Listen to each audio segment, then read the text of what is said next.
and it was so epic. And then Tamlin takes off his shirt and hands it to Feyre, and Feyre's like, Harbor.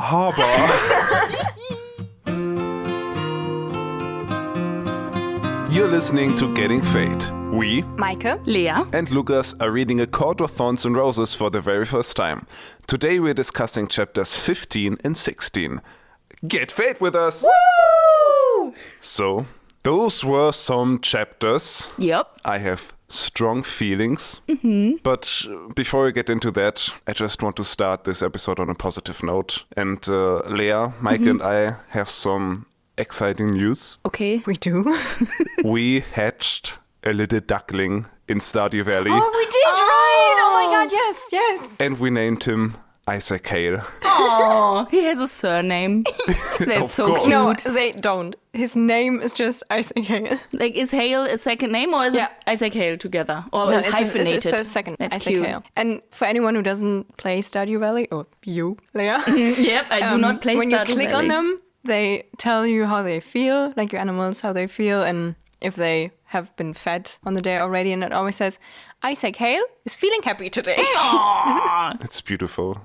Isaac Hale is now the light on our co-op farm. It's cute. Is he your child?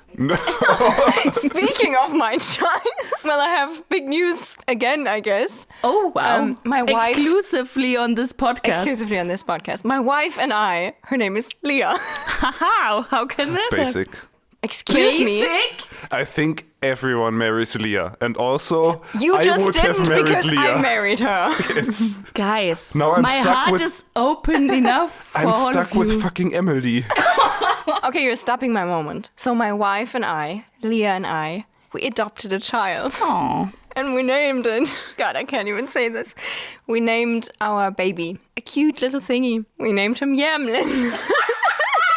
What? Yamlin. So, It started out as a typo. I wanted to type in Tamlin, and then I typed yam, and then I thought it was funny because yam is something you can grow on a farm. They're sweet potatoes, right? Yeah, kind of. And I thought it was funny to have a child called Yamlin.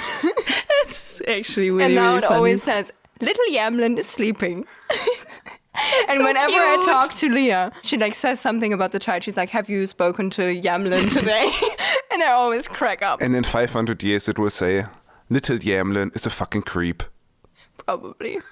Ah, guys, it's so nice to record again. I think we haven't recorded for 3 weeks. Yeah. Because I was away for work. And been then a I got while. my wisdom teeth removed, which was fun. Hamster time. And then I was away for work again. But now I'm here and we're recording and it's Woohoo. a very Nice. happy time. And then you will leave to be away for work in 2 days. Again. Sadness. Sadness. So you listeners can rate this podcast 5 stars so we can make this our living. And then Meike doesn't have to work anymore. But I like my work. I don't care. You will sit here and record. But speaking of sadness, I think it's a nice thing to tell you that Lea... Why am I calling you Lea now? Because I thought you were talking about your wife. Lea has this thing where I think it's your current mood. You always have like phases Yes. of words and habits Yeah. and such.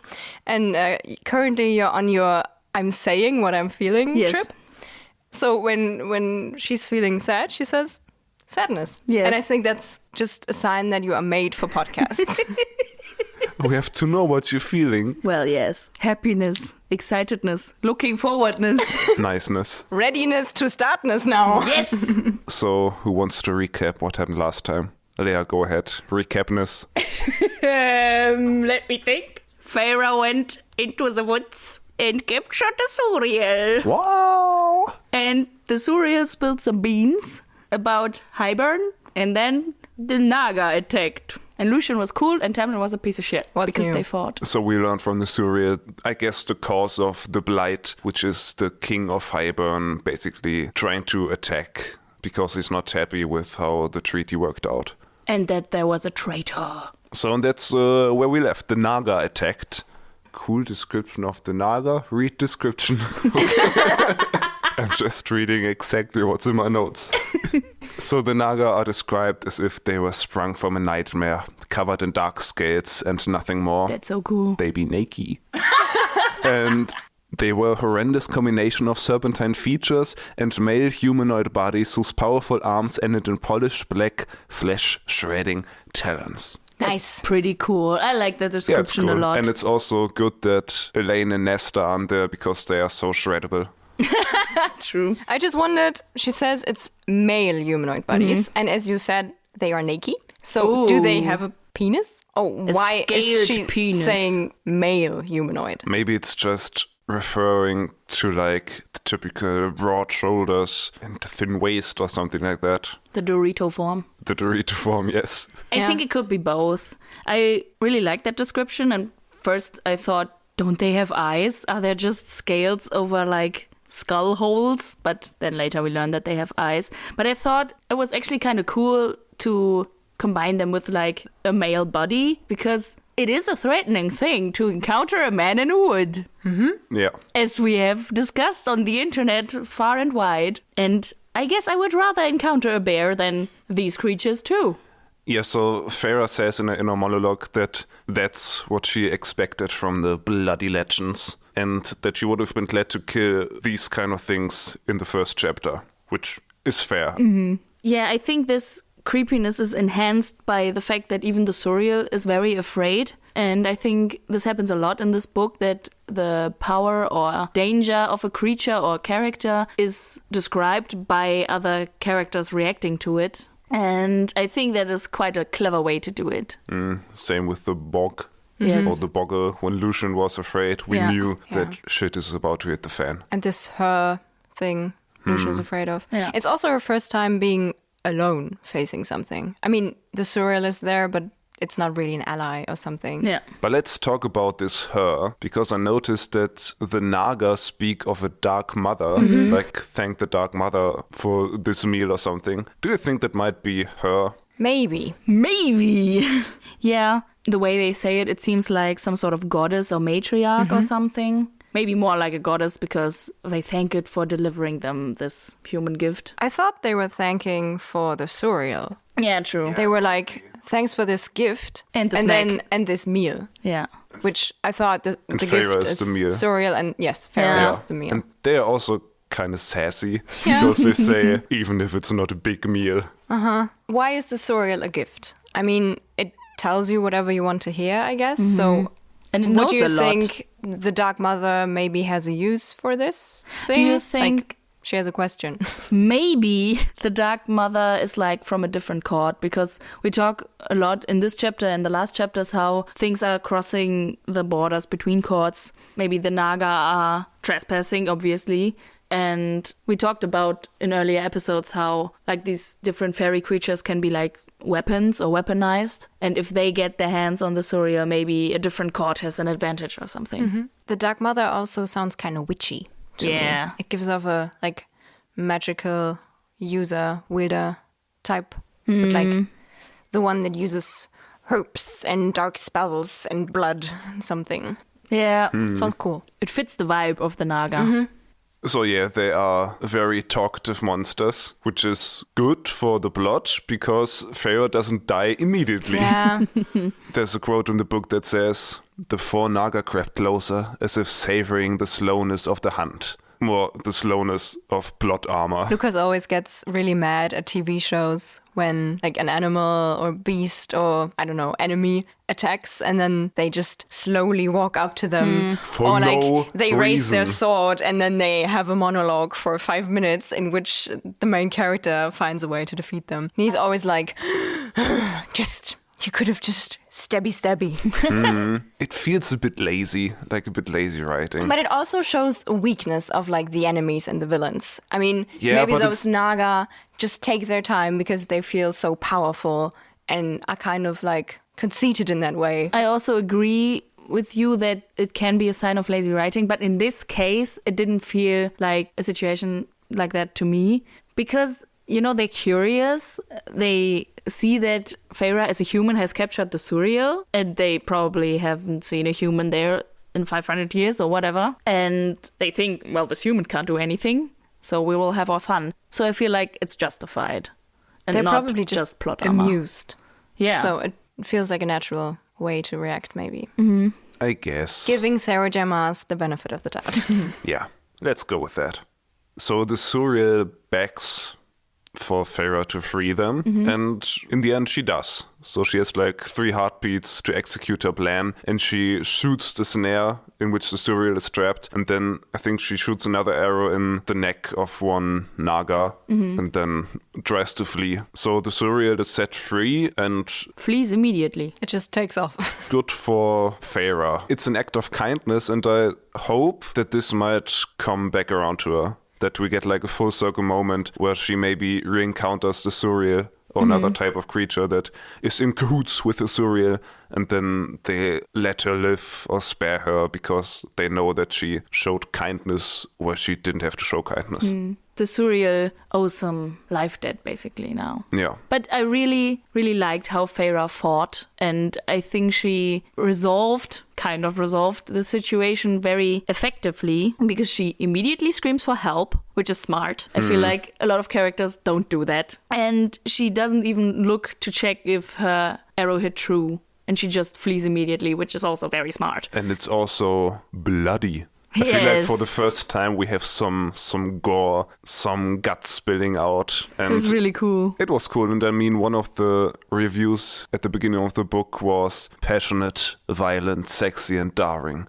And I guess we got 1 out of 4 now. Yeah, it feels a bit more mature. Yeah. It doesn't so much YA anymore. Yes. But speaking of that, I currently started book 5 in the Throne of Glass series. And on the backside, it says, contains mature content. Okay. But this book doesn't. So I wonder, did they add this to the Throne of Glass book? Because the first 4 books are kind of more YA-ish. So they had to clarify to younger readers, maybe this one just grow up a little more. And in this one, they didn't even think, oh, it isn't YA, so we don't have to warn anyone. Maybe. I don't know if it's the first blood of Feyre, but some first blood of Feyre is spilled. I thought that was a very interesting description, which I would like to read because I have thoughts. It says, I careened through a thicket and thorns ripped at my cheeks. I barely felt their stinging kisses and the warm blood sliding down my face. There has to be some symbolism in this. The thorns making her bleed, and she describes it as kisses. And the title of the book being Coats of Thorns and Roses. True. Yeah. But I also felt like it really depends on the mood I'm in if I like this kind of description or not. Because it's kind of cheesy and overly poetic. And on the other hand, it's kind of cool and fun. Yeah. And I feel like you have to actively be open to enjoy this book and this kind of narration. Because if you decide to enjoy it, then you can like not ignore the criticisms, but you can live with them and be like, okay, now I'm open to this. I will accept what's happening here and like have fun now. I agree on having to be open towards something. I just think sometimes you just can't overlook what is annoying you. In the past few months, there have been so many adaptions of stuff that I like, and I really tried to get into them. I wanted to enjoy the Percy Jackson series. And I really wanted to enjoy Avatar: The Last Airbender series. But I didn't. And it made me sad, but I just couldn't. Yeah. I watched it and I gave every episode a chance. And in the end, I was like, I'm just frustrated. I also think this shouldn't lead to a false conclusion that you have to like everything or have to be able to like everything, because that kind of feels like toxic positivity. Yeah. But I also feel like you can allow yourself to like things that are not like intellectually high, whatever, or I don't know. Totally. I often have it that I rate a book on Goodreads like 4 stars or something. And then I read the reviews, and a lot of reviews are bad and highlight stuff that I agree with. And then I'm like, I see your point. This is bad. It doesn't make sense or anything, but I'm just gonna go enjoy the nice parts. If people are like, oh, this is cliche and not original, you can be like, yeah, well, but it was fun. Yeah. So I don't care. I think the most important thing when there are problematic topics or things that are happening is to be aware and be open to hear it and accept it. And that doesn't have to mean I can't enjoy this anymore. That was my rant. Thanks. I am aware of Tamlin. So anyway, Feyre tries to outrun them for a bit, but is quickly surrounded by the, I guess, 3 remaining Naga. But she is kind of badass in that moment. Yes. She really holds her own for quite some time. I mean, I expected some sort of Lucian or Tamlin swooping in to save the day earlier. Yeah, I really love the way Feyre fights. Like, in these moments, I really enjoy her character a lot. And I like that she's capable to fend for herself in these moments. And that's really cool. And as you said, she's really badass. She cracks in the face of one of the Naga with her bow. And I like how it's written that you know that she will fight till the end. So yeah, I would like to read that passage to you. It's just a short one. I gritted my teeth as I swung again. I would not be hunted down like a deer among wolves. I would find a way out of this. A black-clawed hand closed around the shaft of my bow, and a resounding snap echoed through the 2 silent woods. So I like how she interrupts herself to make it clear how she's fighting till the end, even though things come batting at her, or the Naga come batting at her, and that's really cool, yeah. Yeah, she's like, oh, I am a deer amongst wolves. That's so poetic. Oh, wait, no, shit, I have to survive. Yeah, I like her in that moment. But then, eventually, she's pinned down by the throat, and all seems lost, and then we have to unpack something. It says here in the book, a white-hot flame went through me. Rage or terror or wild instinct. Or maybe it's some deep hidden Fae magic that she has from a Fae blood. What do you guys think about that? I want to think no, because I like the thought of, you know, when something terrible happens to like a child, and then the parent, often mothers, can raise a car just because they are so worried about someone else's life. And I want Feyre to be so worried about her own life that she has all this power to save herself. Yeah. Because she never cared about herself before. She was always just there for her family. And there's one moment in the book, I forgot when it is, but she says if it wasn't for her family, she would have died in the woods or somewhere. She was like, I wouldn't have fought. I just would have died because I don't care. In this moment, she fights. She goes on even though she knows she's not having to come home to her family. Yeah. So I don't want this to be any magic. I just want this to be her finally fighting for herself. Yeah. I agree, but I think it can be both. I think I had a similar thought, but then I read it again and it felt a lot more like female rage, and I liked that a lot more. I was like, yeah, female rage! Yeah. Because after that, she grabs her knife from her boot and stabs the Naga in the face and slits their throat or something, I don't know. And it says, blood rained down onto my face, into my mouth as I bellowed my fury, my terror. And this sounds so sick! In a positive way. It's so cool. As you said, Meike, how she fends for her life and does not give up. And it is gory and brutal, but she is angry and furious and terrified, but she fights and is covered in blood. And this is so cool. I loved it so much. Here's where my confusion comes in, though. She shot one of the Naga, unsure of whether it died or not. We later find out it did die. I guess spoiler for the next sentence. And then she stabs this Naga, attacking her, and it also dies. And I was confused by that. Same. I thought only ash could hurt fairies because it would weaken their healing magic or whatnot. So I wondered, A, did they lie about the ashwood? Is it just, you stab me, I die? And we just concealed that? Or is it that Feyre is in some way special, that she can kill Fae? It wasn't, I was about to say she would that. have shot the wolf either way. It's definitely interesting, yeah. Yeah, because that moment made me wonder. She killed them with her female rage. Yeah. Nice. As she should. Go, Feyre. In these moments, I really, really like her. So anyways, it's not enough to save her, so she has to be saved by someone else. And I think it's like mentioned that there was a groan suddenly, but it's the Naga and it is stabbed from behind, and I was like, please be Lucian, please be Lucian, please be Lucian. He announces himself with a roar. She's lying down and then she hears a roar and then she's like, oh, it's not coming from the Naga, it's coming from someone else. And I wrote down, oh, fuck off, not him. Yeah. It sounded too special to be Lucian. Because Lucian announced he would come, so he wouldn't come, and it would be Tamlin, and I didn't want it. I think it was so in character for him to announce himself with a roar, because She'd be like, here I come! Yeah. Lucian would have announced himself with a snarl. And He not would a be roar. like, get off of her, evil, stinky thing. He would have a cool, quippy line. Yeah, you know? he has catchphrases, I think. And why didn't he come? What's happening here? And because I thought he said, I will be listening. And I don't think he said it in a way that he would be like, or maybe I don't care. So like one option is he doesn't care. I don't think so.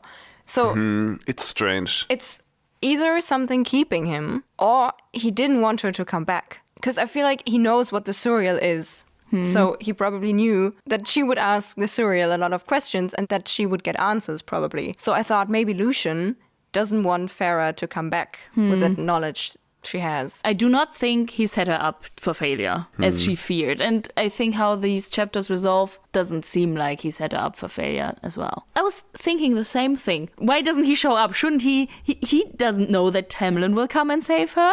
It would be so fun if they were both there and fighting and then Tamlin goes like, what the fuck are you doing here, man? Maybe they both came running and then they encountered each other and Tamlin was like, no, go back, I will save her. Because he was afraid that Farah would be like, oh, Lucian, you came just as you said. Thank you, I love you. And he's so jealous he didn't want that. Maybe Lucian did come, but he's not as fast as Tamlin because he's a fast beast. And he saw that they were fighting and he was like, okay, I'm holding back. I don't want to jeopardize my position. Tamlin just wanted the XP. Yeah, this is taking away from chapter 16 a bit, but when Farah encounters Lucian the next time, he says, I wish I could have been there to help. Bitch! Which kind of sounds like I couldn't. Yeah. I couldn't have The been question there, is why. and I want to know why. Yeah. Yeah, but when Tamlin announces himself saving her, I just wrote down, yup, there it is. Because I said, like, I think we all expected that someone will come to help her. I hoped it would be Rysand. I hoped it would be Lucian. And then it's Tamlin. I was like, well, there we go. Because she's fighting for so long on her own. I was like, wow, is this like her empowering moment? Will she come bloodied out of the forest? And Lucian and Tamlin be like, what the fuck happened to you? And she'd be like, oh, bad things. But no, she is saved in the end. Yeah, I went full Farah mood and wrote down a list, not of words that I don't know, but of words and descriptions that gave me the ick. Okay. While Tamlin fights the Naga. Tamlin is described with feral rage, primal fury, pure breed predator power, and that his like wrath fades from his eyes when he's saying her name, and then he runs his hand along her injured face, and there's blood of the Naga on his hand, so I'm like, okay, sepsis incoming, I guess. But those descriptions, I was about to throw up. I think I couldn't take it. This is where our opinions differ now. Okay, Lea. Because I just read it as this amazing action sequence. It was so excessive and I was like, yes, this is so fun. I was just like, it was so cool. And you know, I kind of loved how he swooped in and saved her. When I read that he was coming, I was like, damn it. I feel like your reaction, Lea, is probably what Sarah J. Maas was going for when she wrote that chapter. Yeah. I think my problem is mostly with Tamlin. Because if Lucian had come and if Lucian had fought, I might have reacted differently. But to have this abusive sounding dude coming in, being described with primal predator, purebred rage. I see your point. I was just... What I feel like is most problematic about this is that Farah's actually scared as fuck of him, which is valid. Yeah. She like flinches when he tries to touch her, but in like a few sentences, she goes from that to, oh my god, thanks, and also your muscles look so hot through your blood. This transition is just a bit too fast for me, I don't know. I pinpointed my problem at a different position. Because I think what disappointed me or took me out of this hype is that Farah's self-esteem just becomes non-existent. Oh, yeah. And she's like, and he'd come to help me. And I'm like, girl. Yeah, she's like, the High Lord thinks I am worth saving. And this is so bad. You just fought 3 fucking Naga. Yes, you are worth saving. And I think it, like, if these were real people, it would be problematic to blame her self-esteem issues for, like, how icky Tamlin is. But because she's deliberately written that way, that she's like, yeah, I'm badass, and oh, am I worth saving? I don't know. That's what annoys me. Because if she would, like, go on standing up for herself and be like, what the fuck happened? What? And call out his wrongdoings and creepiness and shit, then I could live with it better, you know? She's so cool on her own and then so weak when he's with her. Yes. And that's not a good dynamic. If they had fought together, That would be cool. I might have been into this scene, but they didn't. She just kept lying there, being like, oh, your muscles look nice through that bloody shirt. But also, I have to say, I don't know, this picture of both of them covered in their enemy's blood together, standing among these corpses, was kind of epic. And I have to say, you know, the wet white shirt just gets me. And it's wet with blood, that's just metal. I don't know. I'm just like, I'm reading this and I'm like, fuck it. This gets me. Shit, balls. Yeah, so that's what you talked about earlier. It's just, you can enjoy it. And I'm happy for you. Thank you. Because I couldn't. I mean, not at all. I had my fun with that scene. It was cool action and a cool villain. And it was so epic. And then Tamlin takes off his shirt. And hands it to Feyre, and Feyre's like, Harbor, look at those muscles. Well, And I was just sitting there like, no, please, make it stop. You know what? I immediately remembered Prince Caspian coming out of the water in his white shirt. I'm like, Here he is again. yes, I can't. It's the white wet shirt. What am I supposed to do? I'm helpless. The white Regency shirt. It captures me. But you know what I noticed? I fear this does not only like stay in like fiction scenarios. Okay. But you know, close to a lot to me. You know, like I find people attractive based on what they wear a lot of times. Valid. And then at some point I noticed like how it was just the coat. Like the coat itself is attractive, you know, the person can go. So, a piece of advice to all the guys and gals out there who want to get it on with Lea, just wear a white, wet t-shirt. Not a t-shirt, you know, these Regency shirts. Okay, sorry. And a coat. Not a t-shirt. Yes. So wet Regency shirt. Preferably and a cool dripping. coat. You know, you could be a mannequin and wear that. You could even be Tamlin and wear that. Yes. And it would work. Throw in some vampire teeth and then we're in. This is not the topic of this book, okay? Welcome to Getting Effed with Lea. Well, maybe we'll get to vampire stories some other time. Did it just get hotter here in the studio? It did.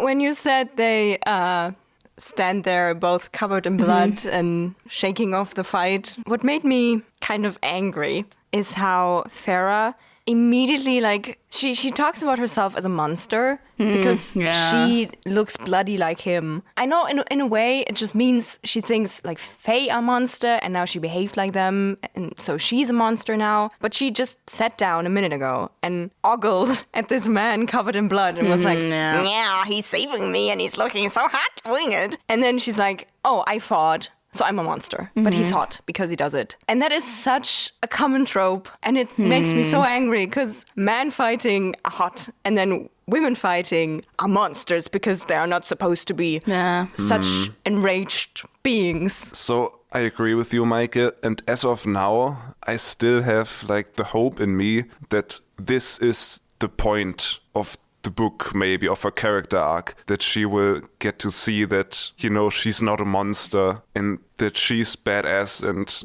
that that's valid in her personality. And then maybe this is her state now and Sarah J. Maas writes all that so we can see that and then she can grow out of it. Yeah, I think you're right. And it's, you know, her thinking she's a monster can be transferred to so many other things in her life. Like, she was the one in the family that was, like, unmannered and fought. So she was monstrous compared to them. And she's the one who cannot read. So again, she's unmannered and is monstrous compared to them. And then she comes into this huge mansion and is unmannered.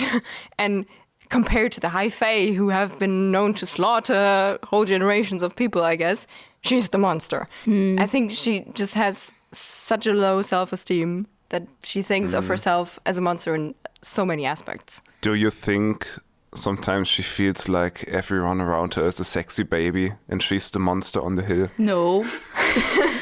I think she writes this to like put them on the same level, like, oh, I am just as violent as he is, so he's not as much of a monster maybe, but it does read like she just, that's what I said, like her self-esteem issues are really bugging me in this book. I think when I thought about it the first time, I was kind of mad at myself for not liking her, because I was like, she has a problem. It's not fair to hate her because of that, and I think it wouldn't be fair to hate her, but it's still a valid thing to not like a person because of how they behave. You know, you can acknowledge the problem and still be like, but the way you behave because of this is annoying me. And I mean, that's easy to say to a character in a book, but I think it applies to real life too. You can try to encourage people to, you know, I don't know, confront a problem or seek help or something, but you can still be like, but I cannot be around you because what this problem makes you do is affecting me in a negative way. Yeah, but I think especially with characters, with fictional characters, it's like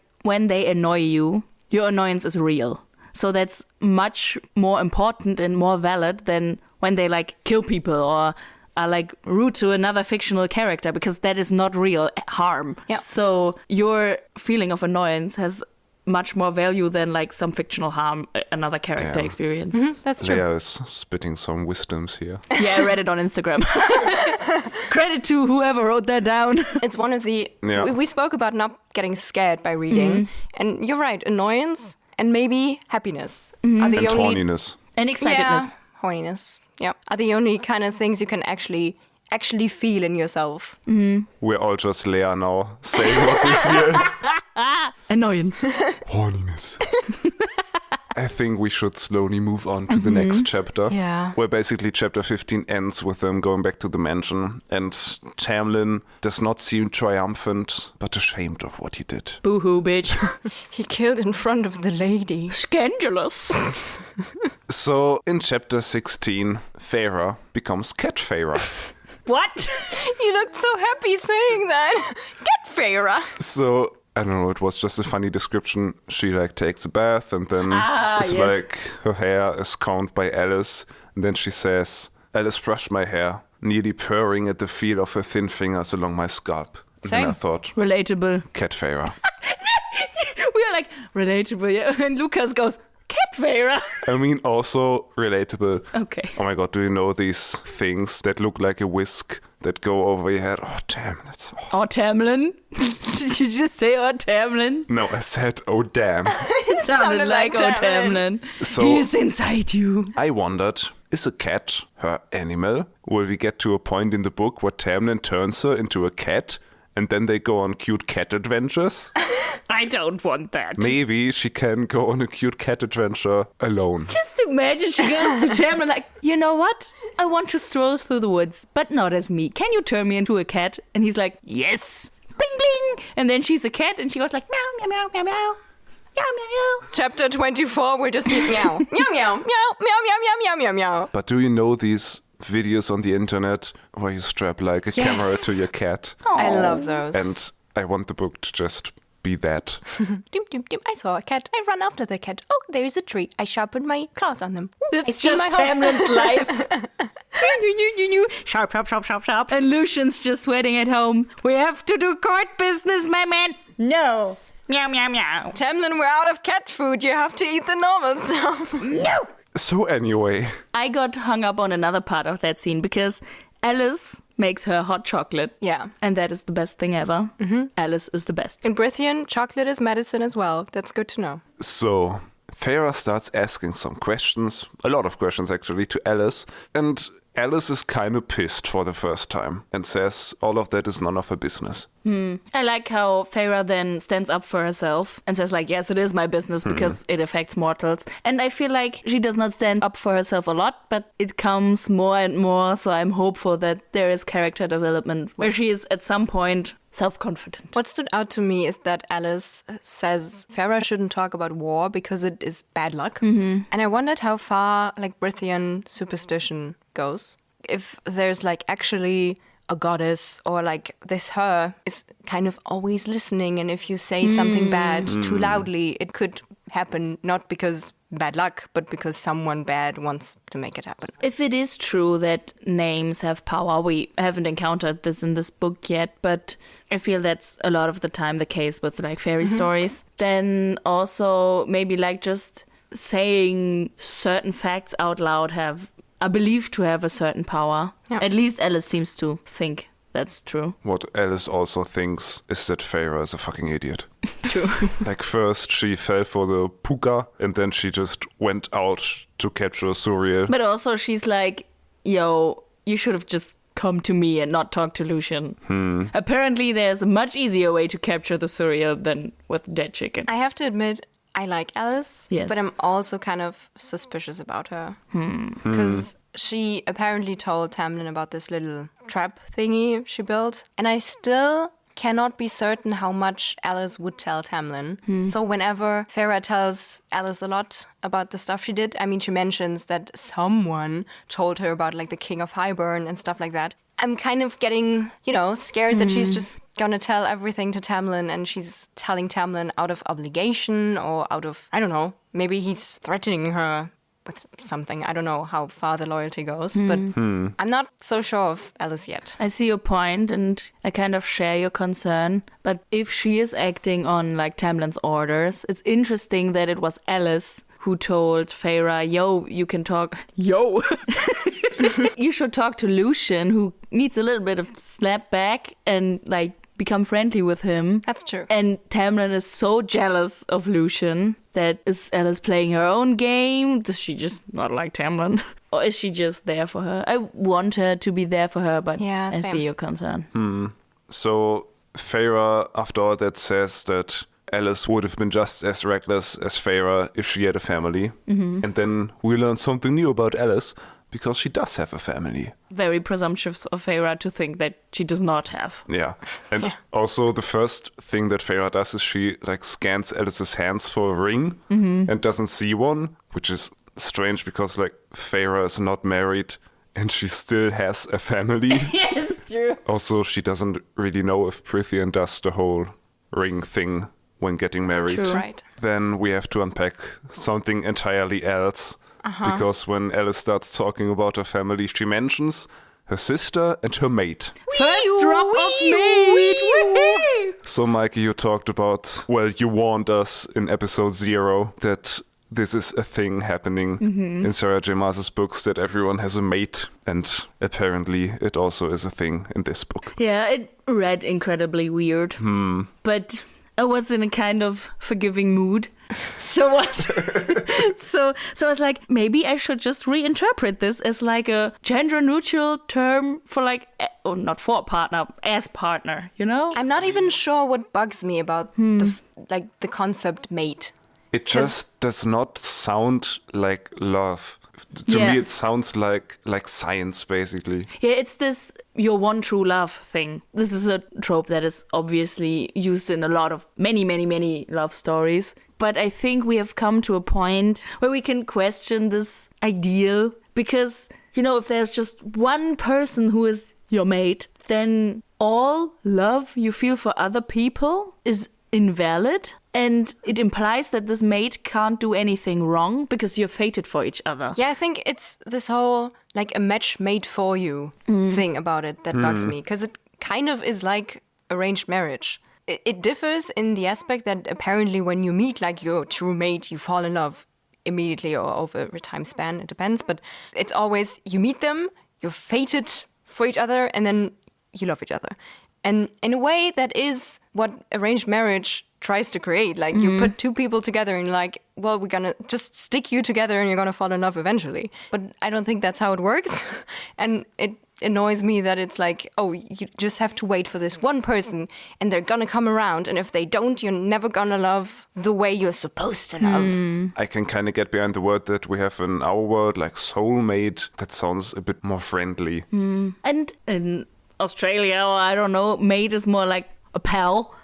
That would be kind of funny. Do you have family? Yeah, my sister and her pal. Yeah, pals. Apparently very good pals, because they have 2 younglings, which is also a Jedi younglings. fun way to describe children. Or ducklings. But yeah, we learn about younglings. The parents, so the sister and her mate, were killed some 50 years ago, so around the time the blight happened. And now Alice is caring for the two younglings. Somewhere far away. I mean, as we learn, Fae'd children are very rare and thus pretty special and valuable. So maybe that's why they have to be kept safe. I don't know. I have absolutely no grounds for this idea, theory, prediction. It's not a prediction. Here we go, conspiracy corner with getting Fae'd. Maybe there's like a school or academy or something, or like maybe a boarding school where like all the Fae children go, where they grow up and are cared for, and I don't know. That sounds like a great spin-off book.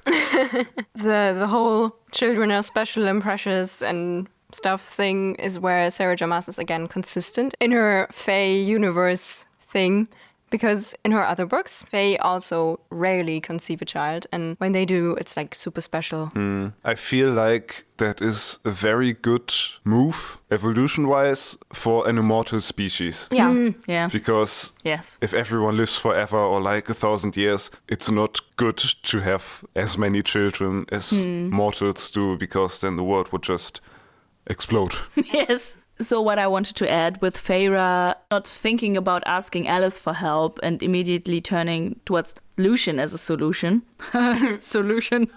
Joke, joke, joke. I feel like it shows that she has some upper class prejudices as well, because she doesn't even think about that her servant might be more knowledgeable than Lucian. And then she's like, you don't know anything, you don't have a family. And then, yes, actually, I'm a fully formed person with my own life. Thank you. What? It's like when you meet your teacher outside of school and you're like, what? I thought you sleep there. Teacher, servant, same thing. But it turns out Alice does know stuff, because she says there would have been a way easier way to capture Suriel. And I guess it's also how you would capture Lea, because it's with a nice coat. True. I was like, chicken?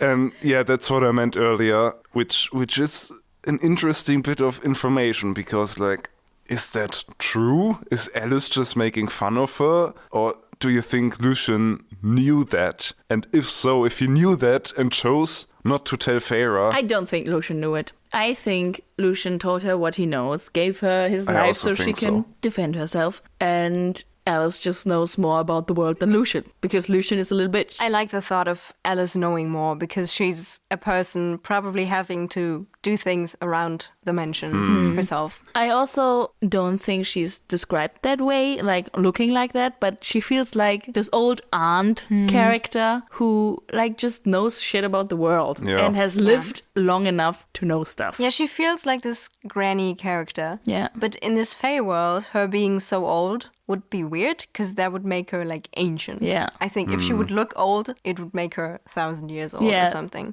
So I don't think she is that old, No. but she certainly feels that way. Like the old maid taking care of you and Yeah. sharing their knowledge. So after all that, it's dinner time! And Feyre is quite the entrance. She sees them both sitting there and she thinks, High Lord of Prythian, no, I wouldn't cower. Not after what I've been through today. And that's again Slayra. Because that's, I think we can all agree, that's the Feyre we like. She's like confident and knows that she's badass. Yeah. Then we have that exchange where Lucian kind of apologizes. Yeah, you know, I've reacted a little bit angry when we talked about it the first time. And I thought about, why am I angry at him that he wasn't there? And I think it's because he wasn't there. I wanted to see him fight. You know, that would have been so much cooler. I liked this fight with Tamlin, but it would have been so much better if it was him. For me, it's because I want Lucian to become a bigger character. And Tamlin showing up just makes him the male main guy in a way. And I think my heart wants Lucian as the main male guy. And him not showing up just means he's maybe not in the big picture. Sadness.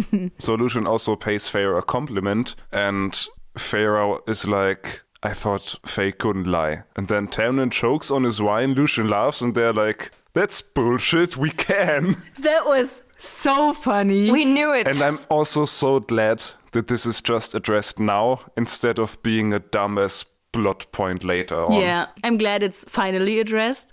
And it's just, this image in my head is so funny of Tamlin choking on his wine and Lucian just like, fucking idiot. But it also reveals something about their characters. If they or especially if Tamlin was evil and wanted to manipulate her, he would be like, oh damn, her thinking that we can't lie is actually great for us. And so I won't tell now that we can't lie. Well, it is not Tamlin who tells her that they can lie, but it is Lucian. Yeah, that's true. And but then Tamlin chokes on his wine. Maybe he would have... well, he is surprised, Yeah. yes. But, Lucian says it, and then after this whole exchange, Tamlin goes like, well, that should have been secrets. Like, what the fuck are you going here around that's telling true. this? But I So- think at least for Lucian we can say he does not want to manipulate Feyre in any way, because otherwise he would have said, yeah, that's true. We can't lie. Ooh. Yeah. I love how Lucian tells her that they can actually lie. Of course we can lie. We find lying to be an art. And we lied when we told those ancient mortals that we couldn't speak an untruth. How else would we get them to trust us and do our bidding? He's so sassy. I love him. Yeah. But then Feyre is like confused about what he says and is like, is this a lie now or is it not? Like, if this is a lie that he says, then like, and then she gets confused and in her head Yeah. and she doesn't want to think about that anymore. And I felt like it's like these riddles where you have to find the right door, and one guy is like, I cannot lie, and I always lie, and I only lie on Mondays. I don't know. It seemed like that. It must be pretty hard, though. I think I said it before that her belief of them being unable to lie was like the only thing she kind of relied on, because it kept her safe in a way, because when they said we're doing this and we're not doing that, it would be the truth.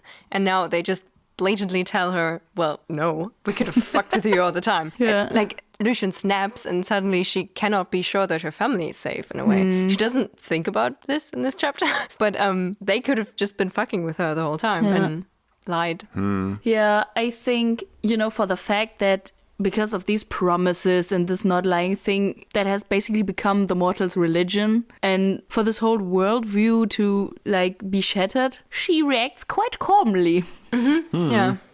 Good for her. But what's bad for us is that Lucian leaves Yeah. before dessert. How sad. We also learn that iron is useless too. Oh yeah. Oh yeah, this is where my Ashwood thought came up again, because then he is like, iron does nothing for us, only Ashwood, as you know. And I wondered, like, how much can we rely on that? I mean, there was apparently this guy who told humans about their Ashwood. Ashwood intolerance.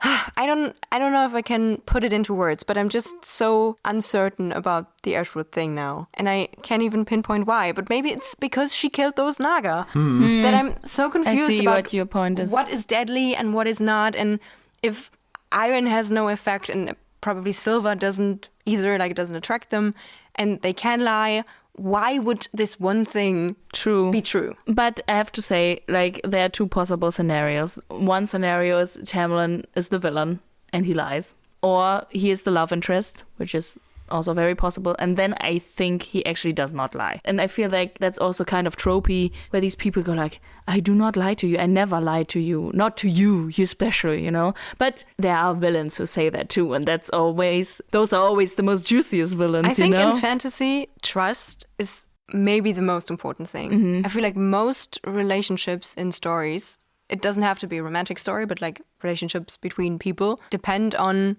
I trust you or I don't trust you. And if you break trust, it is so hard for them to ever get together again. And that is a point in one other Sarah Dumas story where kind of someone lost trust in someone else. I don't want to get too much into it for anyone reading that series, but they have a very hard time getting over that, and it never like mends fully. So I feel like Farah has to trust them.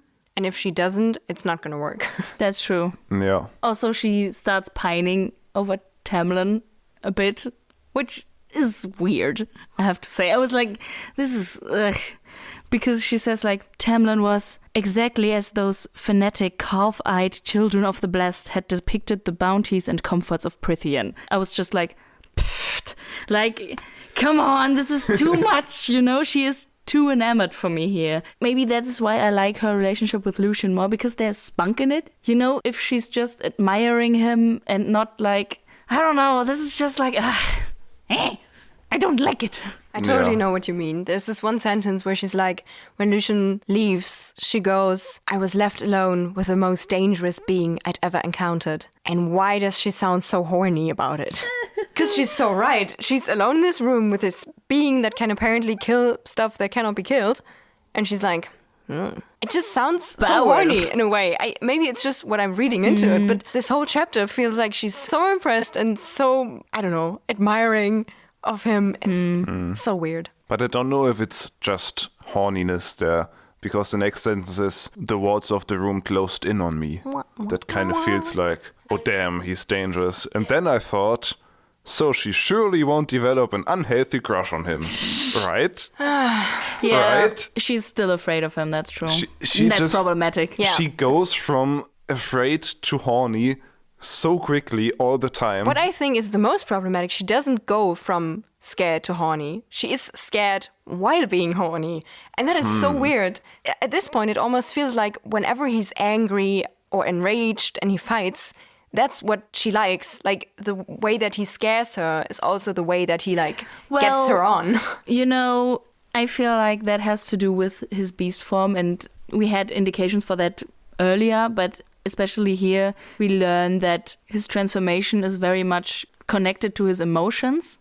And that means when he becomes a beast and shows his talents or whatever, that he is showing his emotions, and that's like, oh, a man showing his emotions, whee, you know, because he Yay. can't control it to the point that he hurts himself. That when he's angry, that she captured the cereal or whatever, that his claws spring out That and he was cuts so his funny. cheek. I thought it was a bit pathetic, you know, like, It was come on, so man. funny. He sits there with like his head rested on his hand. And then he's like spooked for a minute and his claws come out and slash his face open. He then goes on and is like, I'd start shouting, but I think today was punishment enough. He sounds like a teacher. No, he has no right to punish her. She can do whatever she wants, and if what she wants is go out and get killed by some stupid fairy, that's her deal. If a potential partner tells you, I have to punish you, like for real, if it's not consensual roleplay, you know, if they actually want to punish you, that's Run. fucked up. Yeah. So Tamlin proceeds to be a creep, and he pulls out that list of words that Feyre wrote as like her reading aid, you know, that was taken from her reading table earlier, and she told herself, oh, maybe the help threw it away. And then he takes out that list and starts reading the words, and Feyre wants to curl up and die. Healthy. That's a nice feeling to have when talking to your love interest. I think the worst part is that he then goes on, like, what does this mean? Is this your weird poem about capturing and murdering me? And sure, bro, the only thing she has to do while being in your mansion after being kidnapped is to wanting to learn to write and read, just so she can write poetry about you. Of course, he's so pathetic. Tamlin has not an ounce of emotional intelligence. Well- he has no conception of what this situation means to Feyre. I mean, sure, he has, I guess, good, in quotation mark, motives. Like, he wants to help her, contact her family, and writing, but he goes about this in such a toxic and fucked up and creepy way, and I hate it. I have to say, like, I agree, but Or was his shirt wet again? I didn't read that. I think, like, his intention is to be, like, kind of cheeky and edge her on a little bit and be like, hey, what were you writing? Ha ha ha. And she's like, well, fuck, I don't know how to read. This is embarrassing, you know? And then I feel like the conversation that follows after is a little bit cute, you know? And he's like, your family would come for you. And she's like, no, my family's fucked up. My father would never come for me, you know? And I feel like in this, like, little paragraph, he shows a little emotional awareness. And I was like, oh, wow. Wow. Impressive. Does he, though? I feel like when she's like, my father wouldn't have come for me, and he's like, yes, he would. This conversation could have been so much more important and so much deeper if he went like, why do you think so? Yes, that's And obviously he true, would have yeah. Farah let explain that her family never cared for her. And then he could be Yeah. like, well, then they are fucking stupid. That's But he's true. like, oh, they would have come. He would have found a way. Yes. You just don't feel important. Well, she feels unimportant because she's never been important to anyone. Yeah, I agree. I found that answer really weird too. And I was like, is there more behind this? And I started having ideas. And Yeah, I was me like, too. Nah. I sat down brainstorming about allyship between Tamlin and her dad, and then the mother Yeah. being set up with the dad through Tamlin. And I was like, no, this is too much. No, he's just stupid. And then he asks, do you even know how to love? And I was like, what? What the fuck, man? He sounds like a depressed child in an emo phase when he asks this. Do you even know how to love? This is like, what the fuck is wrong with you, man? Doesn't he say, I never saw you smile? Yeah, because she's been kidnapped by you. Think about it, man. But yeah, she's like, I do not want his pity. So I'm happy that she at least slightly recognizes that this is a weird fucking question to ask. So then Feyre wants to stop talking to him and leave the conversation. So obviously Tamlin is respectful and lets her leave. He quickly runs up to the door and blocks her way out for dramatic effect. At this point, I just wondered, we, as readers, what part do we play in this relationship? What are we supposed to feel? Yeah. Is this a book which wants me to be like, Feyre, just open your heart to him. He just means well. Or am I supposed to question what's going on? Am I supposed to be feeling the way I feel? I don't know. But yeah, he says can we at least be friends then, or something like that? And she questions, can Fae and mortals be friends? Aren't we mortal enemies? And then he opens up that there have been Fae that fought on the mortal side with the humans in the war, which was very interesting, I think. Yeah. Then she asks him if he fought on the mortal side, and he says that he didn't because he was a child. But he would have if he had been old enough. He says it in such a dramatic way. He's like, against slavery, against tyranny, I would gladly go to my death, no matter whose freedom I was defending. America, fuck yeah, coming to save the motherfucking day, yeah. And this sentence made me so mad, because if he's willing to risk his own death to ensure someone's freedom, he could have just let Feyre stay with her family, Yeah. return to Prythian and be like, someone killed one of our own, but they did it because they were desperate. Let's leave it at that. But he took her. So I feel like, especially in school, a lot of Germans are like, if I had lived in the 30s and 40s, I definitely would have been in the resistance. That's so easy to do. And that's what I had to think about when he said, yeah, I would have definitely fought with the mortals. I would have fought for freedom and everything. Sure. Yeah. It's just, it does not sound self-reflecting enough for me to believe him. No. And Feyre is so reflective in that moment, because she's like, I'm not sure if I would do the same. And I feel that's such a strong, just honest point. Because, yeah, it's very valid to be like, I don't know if I would have risked everything. Because Feyre is someone who does everything for her family, but only for her family. I don't feel like if the human race was at stake, it would mean so much to her as when her family's at stake. If she had to choose humanity and her family, it would be a choice that she would struggle with. Yeah. After she realizes that, she's like, maybe I'm not as good as him. Girl! I think Feyre would think a lot more about such a choice than Tamlin would. Yeah. But he's very American dream boy. And I feel like his appearance is very a Mr. American dream boy. And now his, I will fight for freedom, no matter what, is very American dream boy. And oof. I respect Feyre a lot more in this scene. Yeah.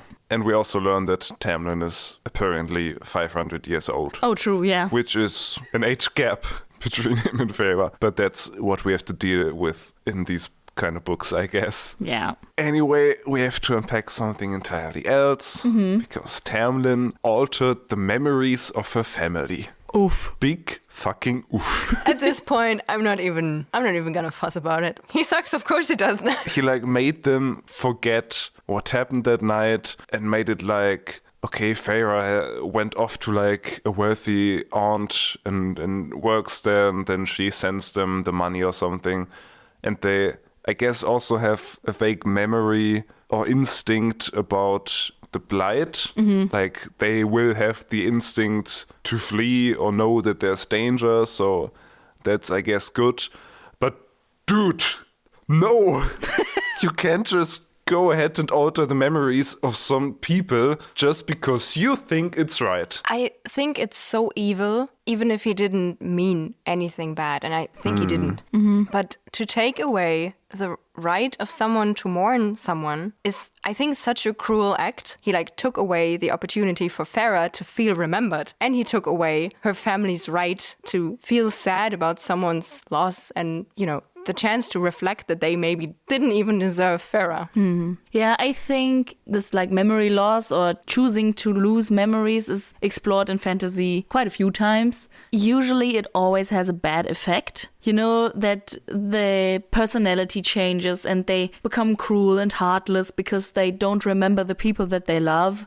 And yeah, so maybe he is the villain. It would be good. Hot villains are a thing.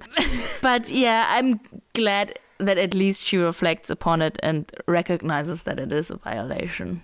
So then she opens up, asks for some paint and canvas, and then they have a date in 2 days in the deserted art gallery. Even though I was incredibly mad in this whole paragraph, her saying out loud that she wants to paint felt good. Because I'm not sure if she ever did. She painted the house in little parts, but I don't think she ever stood up in her family's quarters and was like, today I would like to paint. I'm going to sit down and draw on my canvas. And for her to feel, light enough to be like, okay, I don't have any responsibilities today. I'm just going to draw. And I'm going to say it because I feel good to have a fun hobby that my survival doesn't depend on. Good for her. Yeah, I think this whole taking the memories away thing is used as a way to disconnect Farah from her family fully. I think we have reached points where we felt like, okay, now she has no hope of returning anymore, and now she won't have to return, and they're well cared for. They know about the blight. Even this last, in quotes, excuse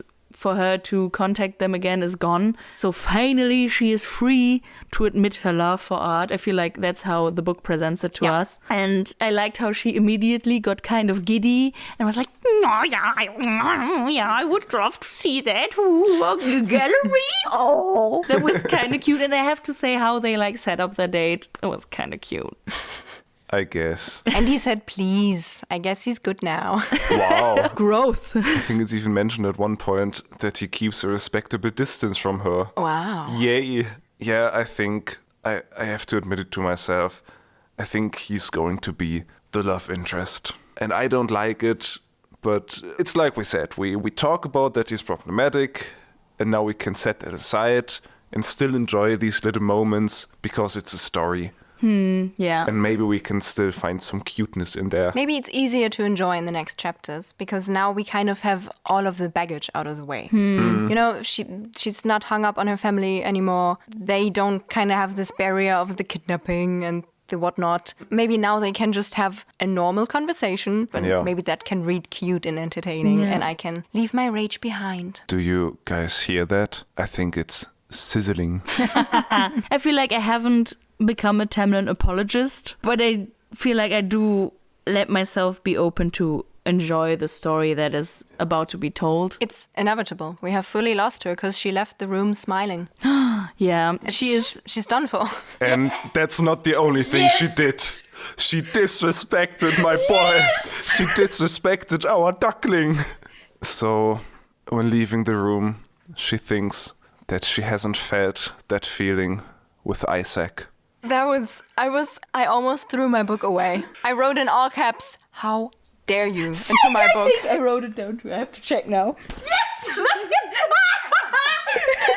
We have to make a picture of that and post that. That was so mean. So, I guess we're here now. This is happening. Tamlin and Farah is happening. What's the ship name gonna be?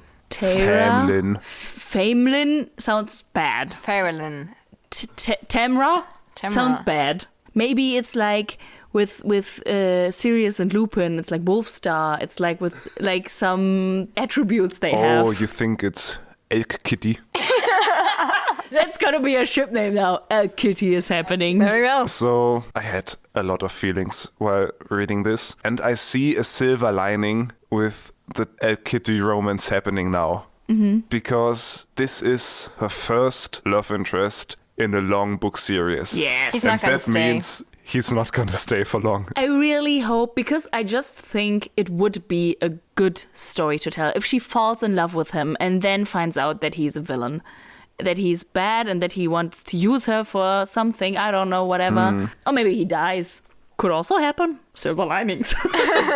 I'm looking forward to that. We will just have to see. Guys, this podcast is just a full-on Tamlin hate podcast now. I promise I will try to be open to the excitement and less open to the rage in the next 2 chapters. I will hold you to that.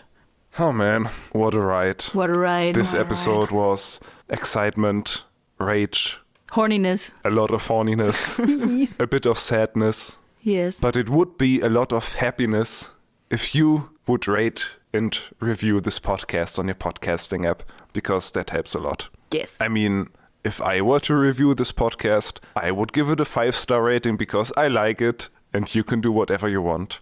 But just to give you an idea of what's possible. And if you have some friends that also like ACOTAR, then you can recommend us. If you maybe want to show them some highlights or something, you can direct them to our Instagram page at Getting Fae'd Pod, or finally to our TikTok, which is also Getting Fae'd Pod or just Getting Fae'd.